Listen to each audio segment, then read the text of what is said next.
Alright, here we are. Again, video vlog 11, Saturday, August 18th, 2007, here in Wuxi, China. Okay, like they say, I've had an exasperating night. I've tried about 15 or 20 times to get this thing recorded. And it looks like we're recording now. Anyway, things I'll tell you very quickly. Read my written blogs for this day, very political. I hope you can read my bit about George Orwell. I think he's actually very useful for those of us who teach English or trying to learn English.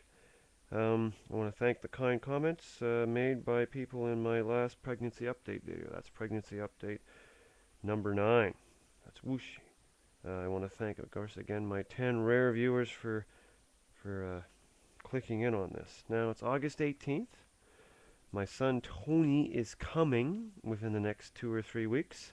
As they say, about less than a week now till my birthing vacation starts. Now, what are my hopes for Tony? I hope he's a happy baby, a happy person, and a source of happiness for others. And I hope that people will say about him that he's always the first to help. He's always the first to be there. That would make me very proud of him. Now, today I'm going to look at the China Daily. China Daily from yesterday. I was able to actually buy a copy of the China Daily at a newsstand, something I don't normally do. Now, things I see here that I find interesting. SCO nations, that's SCO, that's the Shanghai Cooperation Organization, got together. Now, who are the members of the Shanghai Cooperative Organization? Let's see. Russia, China, Kazakhstan, Kyrgyzstan, Tajikistan, and Uzbekistan. So I can think, ooh, big organization. Now, one of the things on the cover says UN bid futile. Taiwan's attempt to enter the UN is doomed to failure, says the Chinese Foreign Ministry. What other things do I've noticed in the paper that are catching my interest? The Russians and the Chinese get together for a peace mission drill. Interesting. Chinese is a tolerant language.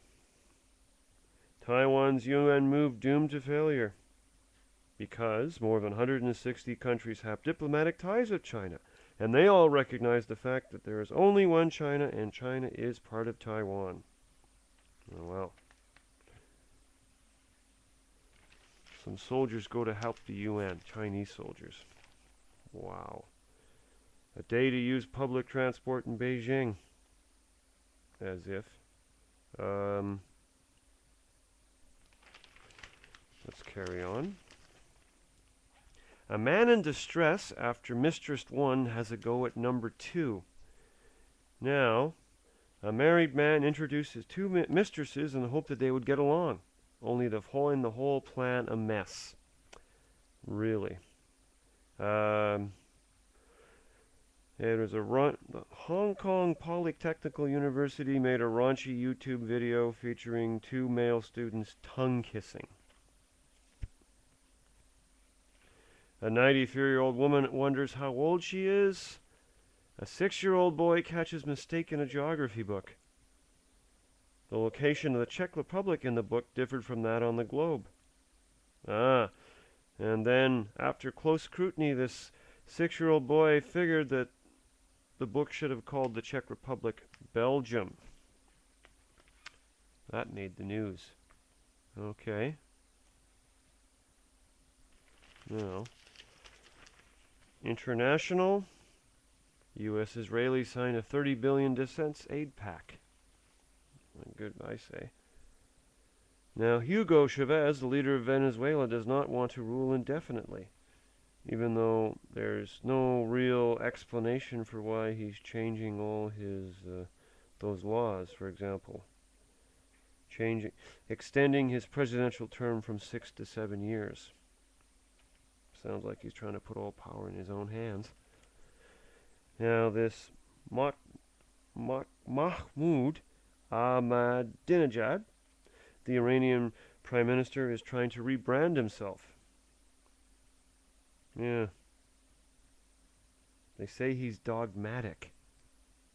I don't know. I think he's nuts. It's a better word. Anyway, kind of hard to change that perception among more sane people in the world.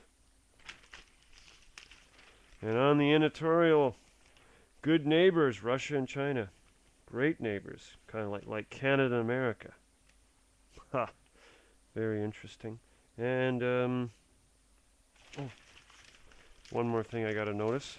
Now, my wife's taking a shower now, but I was going to mention to her, because this is an issue that we have to worry about, cesarean sections. Now, August 8th, 2007, this particular hospital in Hubei province, 17 babies were born that day. 14 were delivered by cesarean section on request of the mums who wanted that auspicious birthday for their children. And I guess when the Olympics start next year, they'll be exactly 1 year old. Anyway, in China, if you don't know, 8 is a lucky number. And of course, August 8th is a very lucky number. And August 8th, 2008 will be considered a very, very, very auspicious date. Anyway, I'm thinking maybe I'll tell my wife to have a cesarean on August 25th, 2007. That would be my parents, I think it would be their 45th wedding anniversary. It'd be an excellent present for them, I think, honey, if we give them a grandchild on their anniversary. Anyway, that's enough. I think I spent one more thing. An interview with some guy from the UN Development Program. Right. I'd say it's an undevelopment program. Certainly not. There's something to be said for UN being called un. It sort of manages to negate everything it has anything to do with. Well, anyway, that's enough for me for today. Anyway, what can I say? Have yourself a good evening, and don't forget, tomorrow, August 19th, is Chinese Lovers' Day. And I know about it, but there's nothing I can do, because the wife doesn't give me any money. Bye for now.